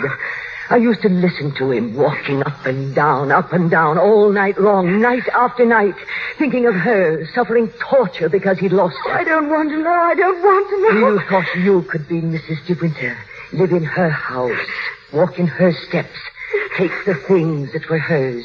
But she's too strong for you. You can't fight her. No one ever got the better of her. Never, never. She was beaten in the end, but it wasn't a man. It wasn't a woman. It was the sea. Oh, stop it. Stop it. You're overwrought, madam. I'll open the window for you. A little air will do you good. Come and stand here, madam. Don't be afraid. Now look down there. Isn't the sea lovely? Why don't you go? Why don't you leave Mandalay?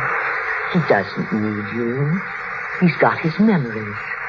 You've nothing to stay for. You've nothing to live for, really, have you? Look down there. It's easy, isn't it? Why don't you? Why don't you? Go on. Don't be afraid. Why don't you jump?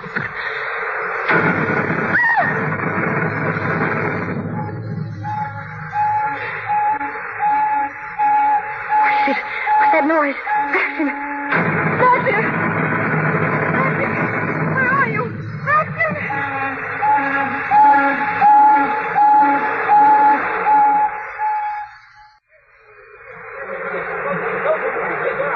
Frank, what's happened? Shipwreck. There's a ship aground sending up rockets. Robert, notify the Coast Guard. Shipwreck.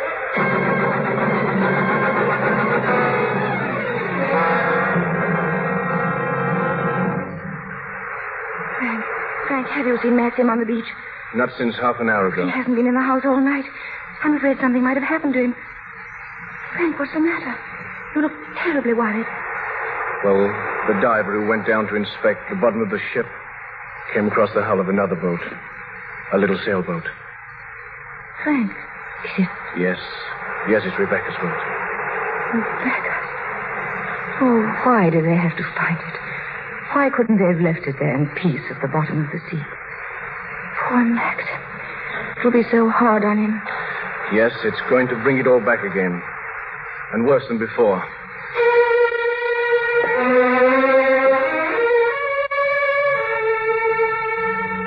I searched the beach frantically for Maxim, but there was no sign of him. And suddenly I came upon the boathouse, Rebecca's cottage. There was a light burning dimly in the window. I pushed open the door, and there, in the glow of the dying fire, I saw the tortured face of Maxim. Hello. Come in. Maxim, you haven't had any sleep. Have you forgiven me? Forgiven you? For last night. For my stupidity about the costume. Oh, that. I'd forgotten. Oh, Maxim, can't we start all over again? I don't ask that you should love me. I won't ask impossible things. But I'll be your friend and companion. I'll be happy with that. You love me very much, don't you? But it's too late, my darling. We've lost our little chance of happiness. No, Maxim. Yes. No. It's all over now. Rebecca has won. Her shadow has been between us all the time, keeping us from one another. She knew this would happen. What are you saying? They sent a diver down. He found another boat. I know. Rebecca's boat. Yeah. The diver made another discovery. He broke one of the ports and looked into the cabin. There was a body in there. The woman that is now buried in the family crypt. That was not Rebecca. That was the body of some unknown woman, unclaimed, belonging nowhere. I identified it, but I knew it wasn't Rebecca. I knew where Rebecca's body was. Lying on that cabin floor on the bottom of the sea. Maxim. How did you know? Because I put it there. You? Will you look into my eyes and tell me that you love me now? Maxim. See, I was right. It's too late. No, it's not too late. You're not to say that. We can't lose each other now. We must be together always, always. We may only have a few hours, a few days. Oh, Maxim, why didn't you tell me before? Sometimes I nearly did, but you never seemed close enough. But how could we be close when I knew you were always thinking of Rebecca? How could I even ask you to love me when I knew that you loved Rebecca still? What are you talking about? You thought I loved Rebecca? I hated her. Hated her? Oh, I was carried away by her, enchanted by her, as everyone was. But I never had a moment's happiness with her. She was incapable of love, or tenderness, or decency. You didn't love her? Remember that cliff where you first saw me in Monte Carlo? Well, I went there with Rebecca on our honeymoon. That was where I found out about her. 4 days after we were married. She stood there, laughing, her black hair blowing in the wind, and told me all about herself. Things I'll never tell a living soul. I wanted to kill her. I'll make a bargain with you, she said. You'd look rather foolish trying to divorce me now after 4 days of marriage. So I'll play the part of a devoted wife, mistress of your precious Manderley. And people will visit us and envy us and say we're the luckiest, happiest couple in the country. What a grand joke it'll be. What a triumph. I should never have accepted her dirty bargain, but I did. And I kept it. So did she, apparently. But after a while, she began to grow careless. She took a flat in London and she'd stay away for days at a time. Then she started to bring her friends down here.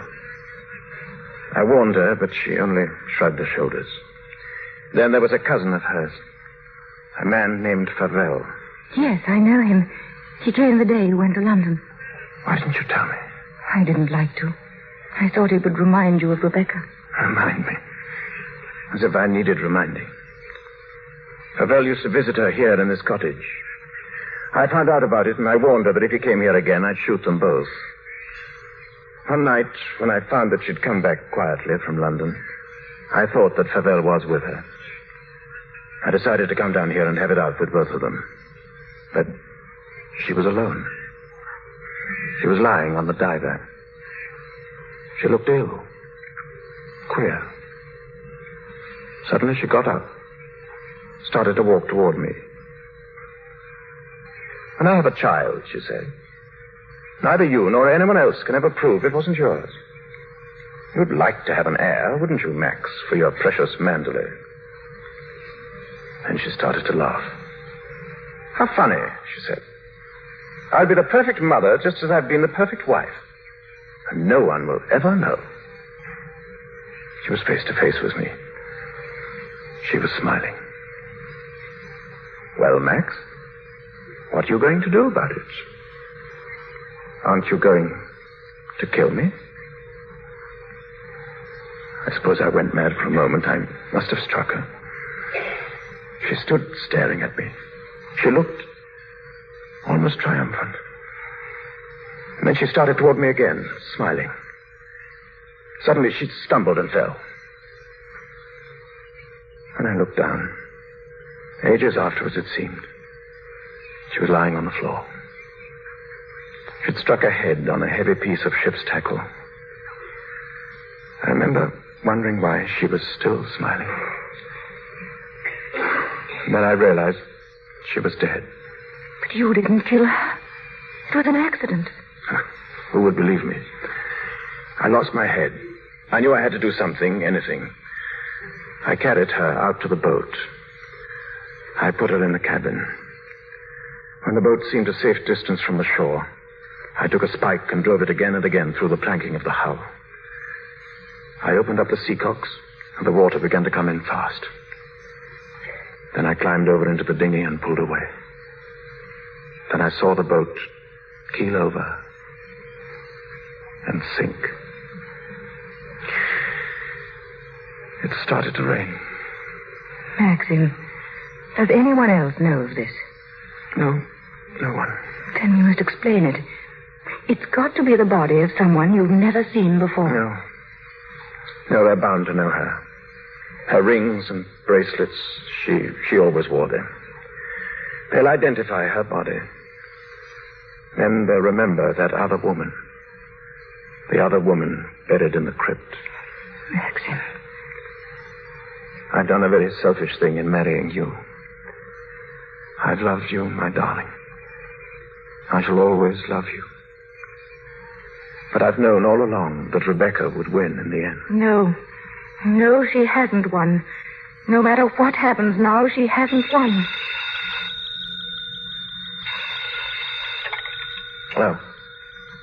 Hello, Frank. Who? Colonel Julian? Well,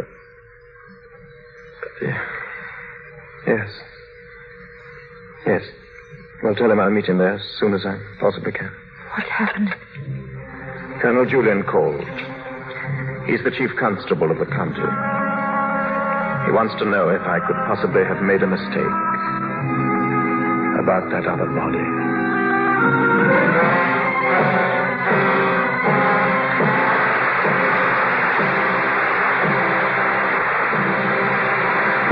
The curtain rises on Act 3 of Rebecca, starring Laurence Olivier as Maxime de Winter and Vivien Leigh as Mrs. de Winter.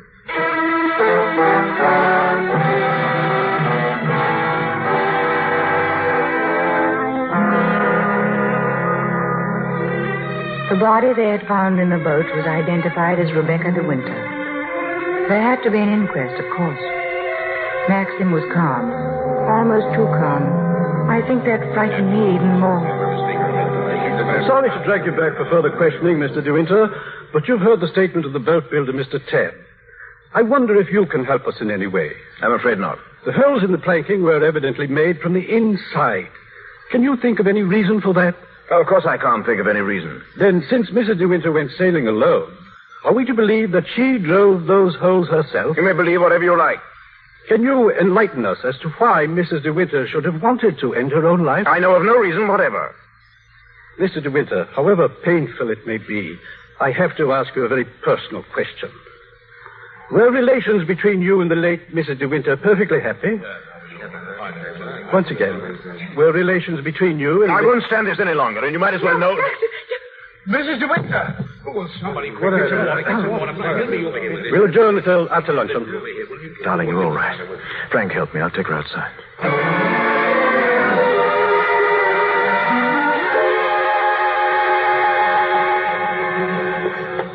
Careful, darling. There's no rush. I'll take you to the car. It was very foolish of me, fainting like that. Hello. Maxim, it's Fabel. And how does the bride find herself today? What do you want, Fabel? How are you, Max? I was rather worried about you when I heard about the inquest. That's why I came down. I'm touched by your solicitude, but My if you don't guess mind... is they'll turn in a verdict of suicide. And that is, of course, unless something unforeseen occurs. What do you mean? Well, I have a strong feeling that before the day is out, somebody's going to make use of that rather expressive, though old-fashioned term, foul play. Go on. You see, Max, I find myself in a rather awkward position. You've only got to read this note to understand. It's from Rebecca. She wrote it to me the day she died. Oh, I'm not going to bother you with the contents now, but I can assure you that it's not the note of a woman who intends to drown herself the same night. You know, Max, I've often wondered what it would be like to retire to the country. Have a nice little place with a few acres of shooting. I've never figured out what it would cost a year, but I'd like to talk about it with you. Darling, Mr. Favell and I have a little business transaction on hand. I think we'd better conduct it over at the inn. I may have a private room there. Maxim. You all right now, dear? Yes, but I... Frank will be here in a moment. Ask him to find Colonel Julian. Then bring them both over to the inn immediately. Come on, Favell, let's go.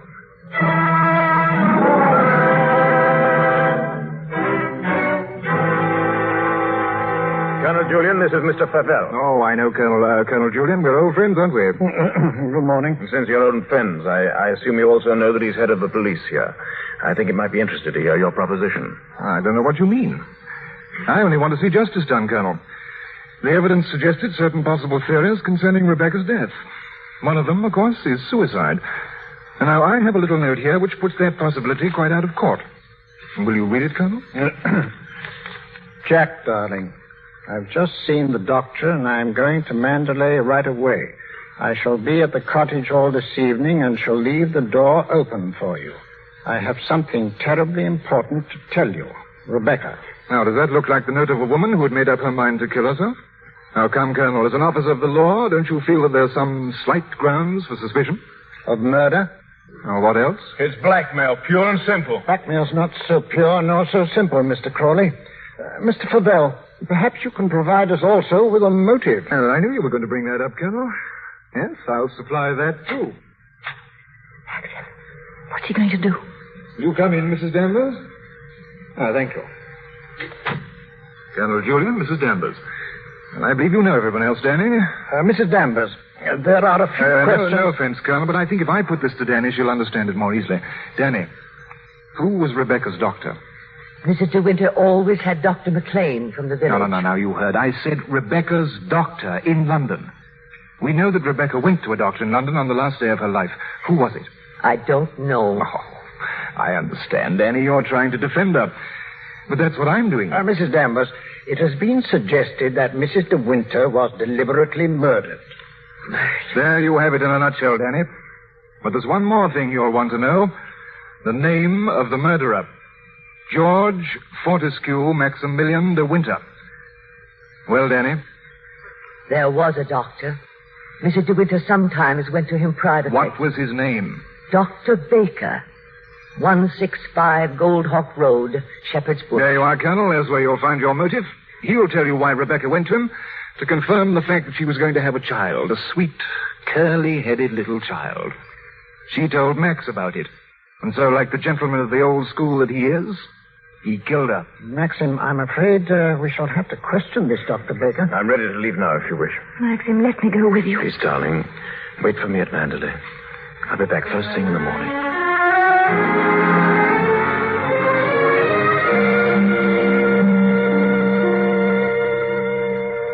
You're still sure you never had a patient by the name of Rebecca De Winter, Doctor? Never, Colonel Julian. Oh, here. Here are all the appointments for that day. Ross, Campbell, Steddle, Perino, Danvers, Matthew. Danny? What the devil? You read that name again. Did you say Danvers? Yes, Mr. De Winter. I had a Mrs. Danvers for 3 o'clock. What did she look like? Can you remember? Yes, I remember her quite well. She was a very beautiful woman, tall, dark, exquisitely dressed. Rebecca. The lady must have used an assumed name, Dr. Baker. Is that so? Well, this is a surprise. I'd known her for some time. What was the matter with her? My dear sir, there are certain Could you possibly supply a reason, Dr. Baker, for Mrs. De Winter's suicide? For her murder, you mean? She was going to have a child, wasn't she? Come on, out with it. No, she was not, Mr. Favell. But she was very seriously ill. She was not going to have a child. That was what she thought, but my diagnosis was quite different. She wanted the truth, and I told her. She had only a few months to live. A few months? Perhaps even less. There was nothing that could be done, nothing that she could do, except wait. Did she say anything when you told her? She smiled in a queer sort of way, and... Oh, yes, I remember she said something that struck me as being very peculiar at the time. When I told her it was a matter of months, she said, "Oh, no, Doctor. Not that long." Oh, thank you. You've been very kind. You've told us all we wanted to know.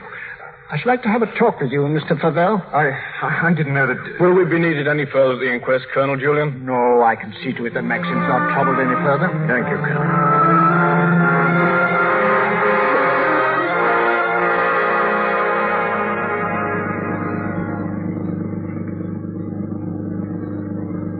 Frank? Yes? There's something you don't know. Oh, no, there isn't. Yes, there is. I didn't kill her, Frank. But I know now that when she told me about the child, she wanted me to kill her. She lied on purpose. She foresaw the whole thing. That's why she stood there laughing. Don't think about it anymore. What's the matter, Maxim? Why did you stop? Well, what time is it? Oh, it must be 3 or 4. Why? Look at the sky. Over that way. Can't be the dawn breaking over there. Hardly. Perhaps it's the Northern Lights, but it's in the winter that you see them, isn't it? They aren't the Northern Lights. That's Mandalay. It's burning.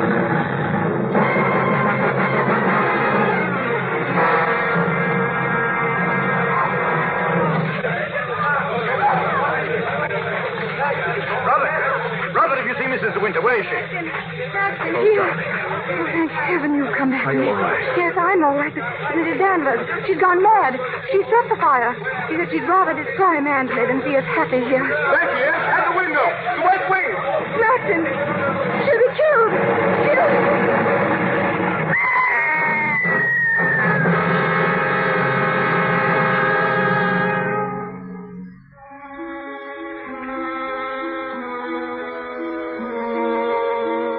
Last night I dreamt I went to Mandalay again. As I stood there, hushed and still, I could swear that the house was not an empty shell, but lived and breathed as it had long ago. But Mandalay is no more, and we are happy now, Maxim and I. For all our fears and suffering lie buried in its ruins.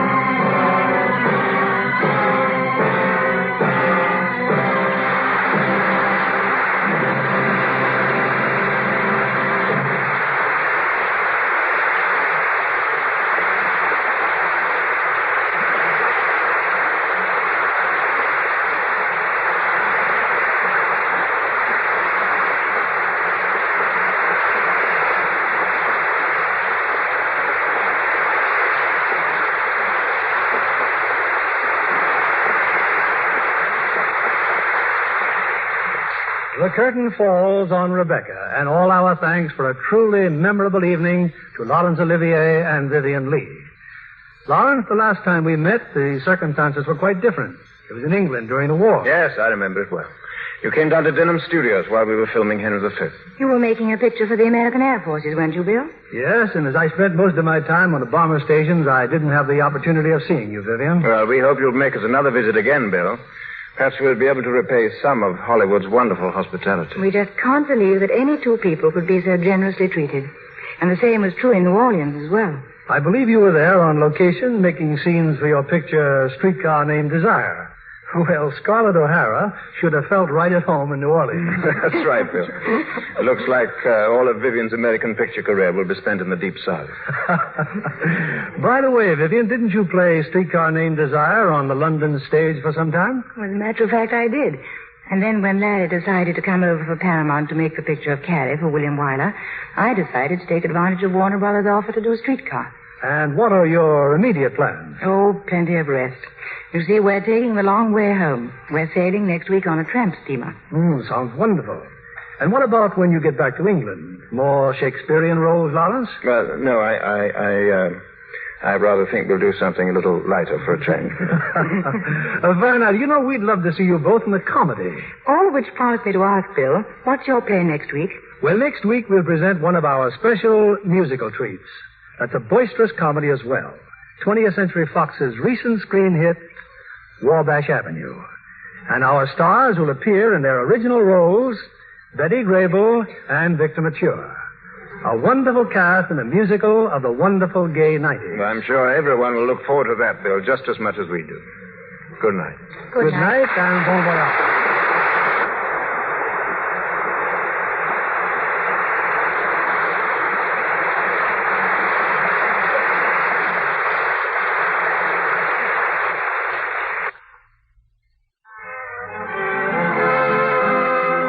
Brothers Company, the makers of Lux Toilet Soap, join me in inviting you to be with us again next Monday evening when the Lux Radio Theater presents Betty Grable and Victor Mature in Wabash Avenue. This is William Keighley saying good night to you from Hollywood.